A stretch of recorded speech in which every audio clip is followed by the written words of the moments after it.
Wesh l'équipe. Salut tout le monde, c'est ActuYTB2. On va regarder une story de Rachid V Petit Beurre qui s'embrouille avec Marc Blatta et après je vous dirai mon avis. C'est comment? C'est Rachid. Et qui est tête lourde. Et qui est le gars qui peut. Je peux. Pour faire bref, pour pas faire des stories de Milan. T'as vu, on est des grands garçons maintenant. Tu sais, les délires de clash interposés des réseaux, pas le temps pour ça. T'as vu, surtout ces derniers temps, j'ai pris conscience de plein de choses. J'étais rempli de et de fierté mal placée, inutile avant. T'as vu, maintenant, j'ai compris certaines choses. Et j'ai compris, enfin surtout les personnes qui m'ont contacté m'ont fait comprendre comment que ça fonctionne. Vous le savez tous, il y a des vidéos qui ont tourné sur les réseaux sociaux, publiées moi-même, où il me fait des menaces en prétextant être ami du shir, avoir le shir avec lui, avec la police et tout. En gros, il prend des personnes du gouvernement là-bas pour sa sécu. Genre en gros, il chie sur les gens sur les réseaux sociaux. Il chie sur les gens sur les réseaux sociaux. Et il chauffe les gens, et une fois que les gens le remontent, voilà, j'appelle la police. En gros, c'est sa sécurité. Et vu que ça aime bien qualifier des actes volontaires de dommages collatéraux, là, c'était réellement un dommage collatéral.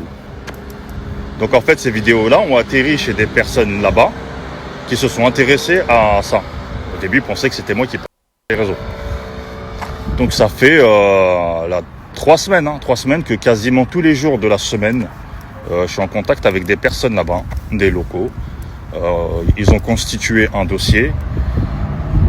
Au moins, et pourquoi je vous dis ça? Parce que dans pas très longtemps, il va y avoir une ouverture. Il va se passer un événement.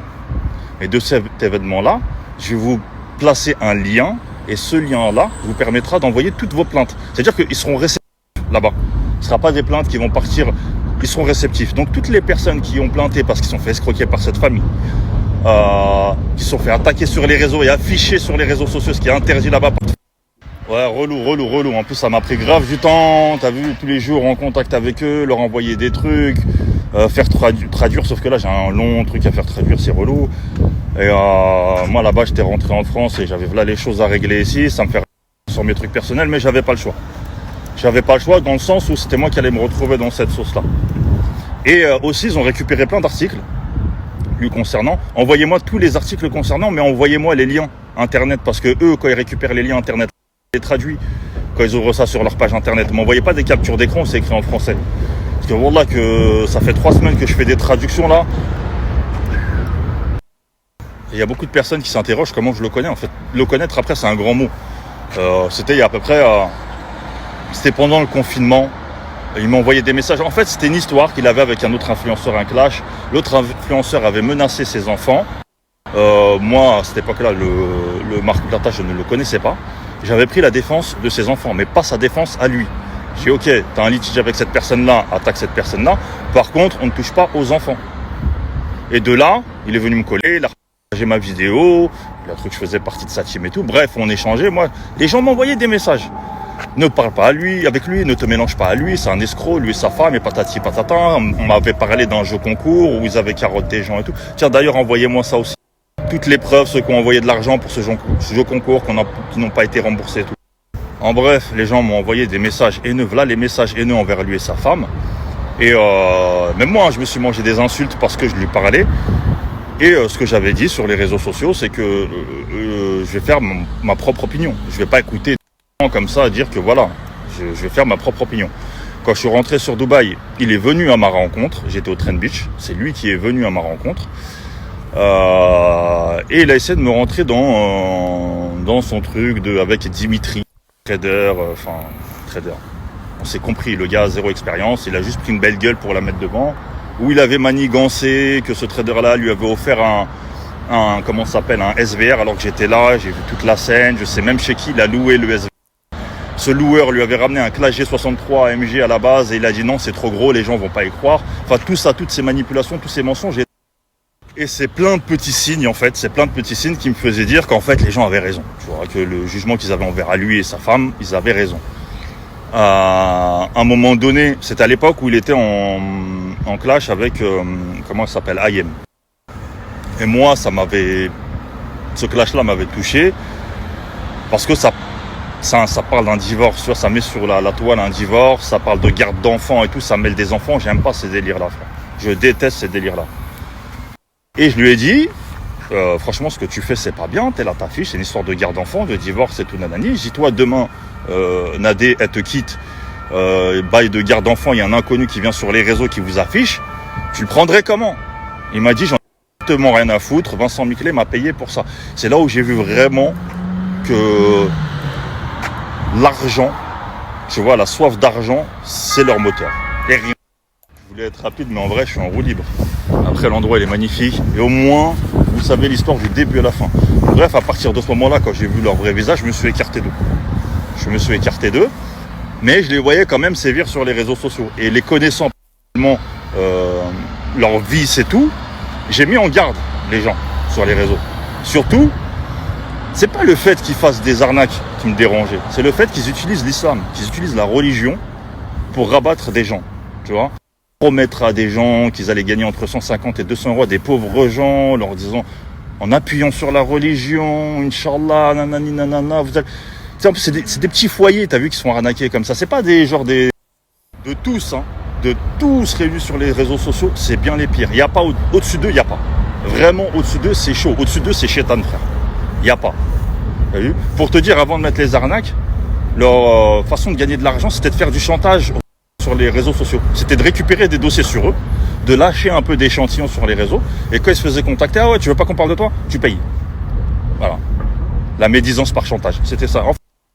Donc moi, je m'étais en garde, le connaissant personnellement, les gens sur les réseaux sociaux, et je le croisais tous les jours sur Dubaï. Au Cana Café, lui et sa femme et tout. Jamais de la vie, il a osé se lever, venir me voir et m'embrouiller ou quoi que ce soit. Il ne m'a jamais adressé la parole concernant tout ça. Mais, je pense que, tu sais, je les vois comme les rayeurs de voiture. C'est des gens qui ont un sème au fond d'eux, et ils veulent te faire, mais ils peuvent pas. Ils peuvent pas, frérot. Ils ont pas de... Voilà, je vais pas être vulgaire, mais ils ont pas, frère. Tu vois ce que je veux dire? C'est des gens qui se cachent à Dubaï, derrière les réseaux sociaux, et qui pensent que la police de Dubaï, c'est leur agent de sécu. T'as capté? Après, un autre influenceur est arrivé sur les réseaux sociaux, on a fait sa base de contenu, il les insulte tous les jours, il les charrie tous les jours et tout. Faut savoir que je ne les ai jamais insultés, qu'ils soient lui ou sa femme. Il les insulte tous les jours et tout. Bref, moi, je me suis retiré. Je ne parlais plus d'eux. Je ne parlais jusqu'à dernièrement, là, à la fin du Ramadan, il me semble que c'était au mois de mars, si je dis pas de bêtises. Je suis au Maroc, en famille, pour l'Aïd, tranquille, peinard, dans mon coin, je casse la tête à personne, frère. Et je reçois un paquet de messages. Ils sont en train de faire un live, ils parlent de toi, ils font un live, ils parlent de toi, ils font un live. Donc on m'envoie le lien, je vais sur le live, je vois, il y a lui, Marc, il y a Nadé, il y a Maya Nia et Nabil El Moundi. Et je vois, au moment où je rentre, les commentaires, c'est quoi, de Nadé, Hijab, voile, qui est censé présenter, voilà, en train de dire à Maya, Rachid, donc moi, Rachid t'a baisé et il t'a payé pour, t'es une escorte. Genre moi, je paye des temples à Dubaï. Genre, je sais pas pourquoi j'ai atterri dedans. Je paye des escortes à Dubaï. Après sur moi, j'ai rien dit. J'ai dit quand je vais rentrer à Dubaï, du Maroc, je rentrais directement à Dubaï. Écoute jusqu'à la fin, comme ça tu vas comprendre comment c'est un lâche. Donc je rentre sur Dubaï, je ne le cherche même pas. Je ne le contacte même pas, je sais que je vais le croiser. Et arrive un jour où je le croise à la salle de sport, au Binous. Il était avec Dila, je sais pas quoi. Donc je vais le voir, je lui dis vas-y sors, on va parler. Il veut pas. Je dis frérot, t'as vu, je viens avec du respect. T'as vu, je te demande de sortir, on va discuter. Il me dit non, je veux rien avoir à faire avec toi. Pas de souci. Ok, je sais où je vais te trouver. Je vais te parler, je sais où je vais te trouver. Tu le prends comme ça? Donc je continue mon entraînement avec les potes et tout. À un moment donné, il arrive, il me dit si tu veux parler, j'ai fini mon entraînement, on y va. Ok. Donc on sort, on arrive devant l'entrée de la salle, il s'arrête. Je dis frérot, viens, on va dans le fond. T'as vu pourquoi tu t'arrêtes devant la salle? Il me dit ouais mais non, mais en fait t'as vu l'histoire du live, j'ai appelé Nadé, il y a un quiproquo, elle a jamais dit ça, nanani nanana, quoi qu'il en soit, on est des musulmans, moi je m'excuse auprès de ma femme, nanani nanana. Et mon pote qui était avec moi, à ce moment-là, il y en avait deux qui étaient là, il me dit vas-y, tu sais quoi, en vrai, tu sais, vous êtes amenés à vous croiser tous les jours, laisse tomber, ça sert à rien, nanana. Carrément, il me dit quoi? Il me dit, t'as vu, on est des musulmans, tu veux me serrer la main, on se serre la main, en Allah, il n'y a rien et tout, nanani. Moi, je suis arrivé, j'ai dit vas-y, ok, pas de souci. Ça veut dire que même après les autres jours, on se croisait à la salle, j'allais pas lui serrer la main, mais on se faisait des salams de loin. Salam. Ensuite, comme vous le savez tous, fin juin, je rentre en France en urgence parce que mon père, il était tombé gravement malade. Donc, il était déjà malade depuis très très longtemps, mais son état s'aggravait. Du coup, je suis rentré pour m'occuper de lui. Au moment où je rentre en France, ça m'attaque sur les réseaux sociaux. Ouais, le Marc Blatta qui était avec qui j'avais parlé à la salle, avec qui il s'était excusé, compagnie. Donc dès que je suis rentré en France, et je n'avais pas parlé lui entre temps. Donc moi, je parle en privé. T'as vu, moi je suis déjà, j'ai la tête pleine, t'as vu, je suis en train de m'occuper de ma famille et tout. Je parle en privé, je dis, écoute, t'as vu, on a déjà parlé et tout, nanana, t'es en train de faire quoi? Pourquoi t'essaies de te laver sur moi? Pourquoi les gens ils sont en train de te détruire parce que t'as mis des douilles, t'es en train de passer dans tous les médias. Et t'essaies de détourner l'attention sur moi, c'est quoi ton délire là, tu vois? Il me dit, ouais, j'en ai rien à foutre, je sais pas quoi et tout, nanani, c'est ça, c'est les réseaux et tout. Et il me dit, tu me feras jamais ce que Booba m'a fait. Je sais pas ce qu'il est parti dans un délire, frère, t'as vu le truc. Et je dis, gros, parle pas avec moi, parle pas de moi. Il me dit, t'es un dommage collatéral. Non, t'es en train de parler, ne parle pas de dommage collatéral, t'es en train de parler de moi. En fait, il a voulu déguiser sa haine, t'as vu, sa vengeance, sur un dommage collatéral. Et moi, une pile de dossiers sur lui, j'ai une pile, elle est énorme, tu vois, mais des vrais trucs, pas des blabla des réseaux sociaux, des trucs de sa vraie vie, tu vois. Et je lui dis, gros, t'as vu, moi je connais ta vraie vie, rentre pas dans ça, je vais te faire du mal. Il me dit, fais ce que t'as. Et c'est là où je sors l'histoire de Rami, son ami, où sa femme, la femme de Rami était l'amie de Nadé, qui la balance et qui l'a envoyé en prison. Pour vous dire, j'ai même la déposition où il y a son nom, le nom de sa femme et tout. Mais ça, je vais pas le publier. Mais j'ai déjà publié les articles, vous avez vu son nom et tout. Il l'a envoyé en prison, le gars fait 20, il est en train de tourner au placard. C'est pour ça qu'il a fui à Dubaï, frère. Il est là, il dit, ouais, non, les dates ne correspondent pas. T'as fui à Dubaï pour ça. Donc de là, gros buzz, tout le monde repartage, c'était entêté. Laisse tomber, ça l'a mis dans une sauce incroyable. Tu vois, vu que c'est du vrai, c'est pas du mytho, un truc comme ça, il avait là. Tu vois, il l'avait là. Et il a cherché des... Moi, il n'a pas trouvé de... Voilà, moi, je suis un gars dans mon coin. En fait, je suis sur les réseaux, mais je suis en retrait. T'as vu, je suis pas dans tous ces cinémas, dans tous ces trucs et tout, tu vois. Du coup, il a essayé de me créer une salade. Il s'est mis en contact avec une meuf qui s'est prétendue mineure pour qu'elle couche avec et qu'elle me filme et qu'elle lui envoie. J'ai toutes les conversations, j'ai tout. Tu vois, même les audios, je vais pas vous les faire écouter, mais quand il a appelé son pote et où il avoue avoir échangé avec elle, lui avoir demandé de lui envoyer sa pièce d'identité, de lui envoyer les preuves comme quoi qu'on a couché ensemble. Donc, est-ce que tu vois le niveau de bâtardise? Moi, j'étais en France, je suis rentré pour m'occuper de mon père qui était mourant. Lui voulait me rentrer dans une sauce, frère, d'attouchement sur mineur. Il voulait me créer une sauce d'attouchement sur mineur, frère. T'as vu? Aux yeux de tout le monde, ma famille, les gens qui me connaissent, c'est frère. Je vous ai dit, au-dessus d'eux, c'est le... Bref. Malheureusement pour lui, la meuf me fait un témoignage filmé, elle m'envoie toutes les captures d'écran de ses messages, je l'affiche encore sur les réseaux du complot qu'il a voulu me faire. Pareil, il se fait descendre sur les réseaux, frère. Il se fait tuer, et il prend le SEM encore. Seconde étape, il m'envoie un pote à lui. Donc il y a un gars qui me contacte sur Snap, qui m'harcèle. Faut que je t'attrape, faut que je te vois, je sais où t'habites, nanani, c'est mieux pour toi, tu m'appelles, nanani, c'est... Donc moi je le contacte, je dis ouais tu veux quoi gros? Il me dit ouais t'es où, faut qu'on se capte. Je dis frérot, t'as vu j'ai des milliers de personnes qui me suivent sur Snap, tu crois vraiment qu'une personne va m'envoyer un message t'es où, faut qu'on se capte, je vais venir. Il me dit ouais c'est moi, je règle les histoires de Blatta, nanani, faut qu'on règle ça tout de suite. Je dis ok vas-y t'es où? J'arrive. Bref, je vais au rendez-vous, je trouve un monsieur de à peu près 36 ans, tu vois. Mais moi j'étais arrivé en mode la bagarre, tu vois. Tu vois, c'est quoi les bails? Donc c'est toi, tu gères ces salades et tout, c'est ça? Il me dit ouais et tout. Je dis bah vas-y, viens, tranquille. Il me dit ouais, non, vous êtes des frères. Là, ça commence à s'adoucir, je connais le cinéma, tu sais, il y a beaucoup de testeurs.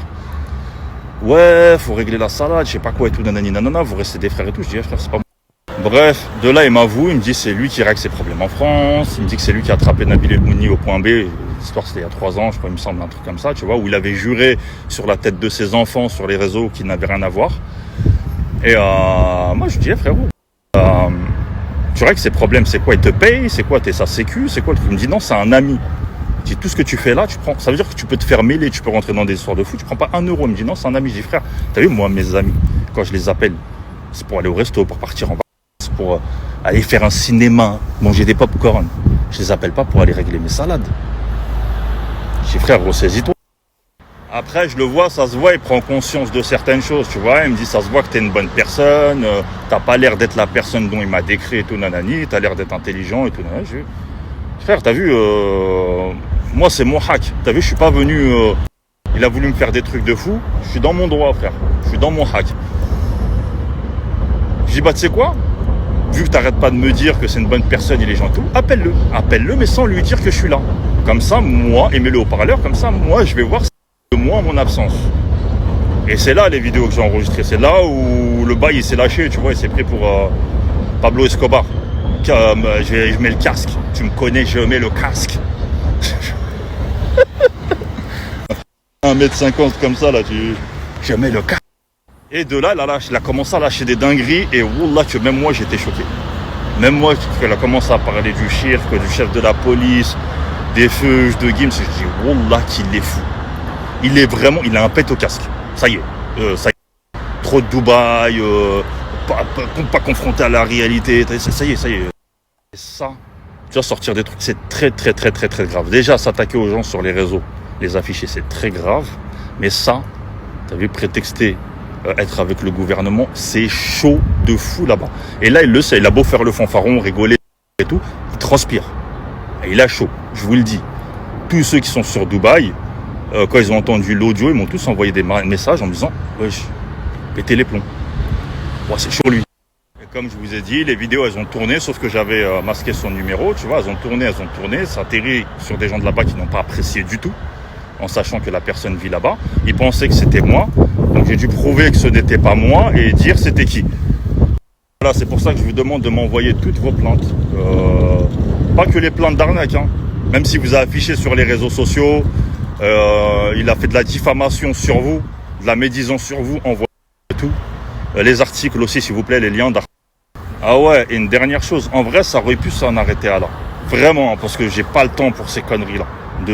Moi, je suis un mec, j'aime bien délirer, j'aime bien rigoler, mais j'aime pas quand ça part dans la haine, tu vois, quand ça déborde des réseaux sociaux. Quand les gens essaient de te faire des vrais trucs sales, tu vois. Ça aurait pu s'arrêter à là. Mais quand mon père il est décédé à Ahmou, il m'a attaqué sur ses réseaux, sur Insta. Il a fait une longue story qu'il a laissé 24 heures. Sauf que les gens lui ont envoyé des messages. Il n'était pas au courant, c'est pas grave. Les gens lui ont envoyé des messages en lui disant frérot, il est parti au Maroc, il est en train d'enterrer son père, t'es en train de l'attaquer et tout. Et il a laissé la story quand même. Il a laissé en vue les gens et il a quand même laissé la story. Pour ça, je vous ai dit, vraiment, c'est les pires. Au-dessus, c'est le diable. Tu peux pas faire au-dessus.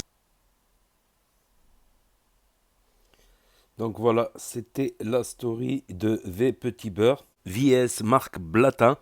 Donc un truc que j'ai remarqué, c'est que je vois plus le snap de V Petit Beurre. J'ai beau le taper, V Petit Beurre, tac, je le trouve pas. Je me suis dit peut-être il m'a bloqué, je sais pas, j'ai dû peut-être envoyer un message, je me rappelle même plus ni rien. Non, je regarde sur un autre snap, pareil, je tape V Petit Beurre, je le trouve plus.